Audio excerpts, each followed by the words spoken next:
Sahabat Kompas.com, pemerintah akan menghapus tenaga honorer dan menggantinya dengan proses seleksi menjadi CPNS. Pelaksana tugas Kemenpan RB Muhammad Aforos mengatakan, tenaga honorer yang saat ini sudah bekerja di instansi pemerintah akan diangkat menjadi CPNS. Pengangkatan diprioritaskan bagi tenaga guru, kesehatan, penyuluh baik pertanian, perikanan maupun peternakan, serta tenaga teknis yang sangat dibutuhkan pemerintah. Namun pengangkatan tersebut harus dengan proses seleksi CASN.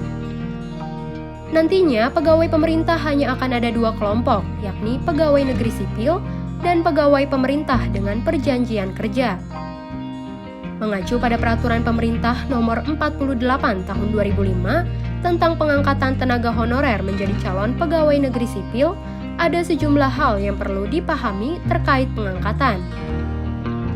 Tenaga honorer yang akan diangkat adalah mereka yang harus memenuhi kriteria usia dan masa kerja sebagai berikut. Pertama, tenaga honorer yang berusia maksimal 46 tahun dan mempunyai masa kerja 20 tahun atau lebih secara terus-menerus. Kedua, tenaga honorer yang berusia maksimal 46 tahun dan mempunyai masa kerja 10 hingga 20 tahun secara terus-menerus. Ketiga, tenaga honorer yang berusia maksimal 40 tahun dan mempunyai masa kerja 5 hingga 10 tahun secara terus-menerus. Serta tenaga honorer yang berusia maksimal 35 tahun dan mempunyai masa kerja 1 hingga 5 tahun secara terus-menerus. Namun demikian, pengangkatan akan diprioritaskan bagi tenaga honorer dengan usia paling tinggi atau masa pengabdian paling lama. Akan tetapi, kriteria lama masa pengabdian tidak diberlakukan bagi pegawai honorer, tenaga dokter yang telah atau sedang bertugas di unit pelayanan kesehatan milik pemerintah.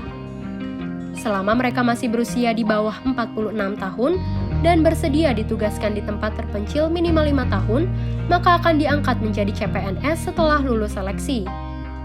Adapun seleksi CPNS meliputi seleksi administrasi, disiplin, integritas, kesehatan, dan kompetensi.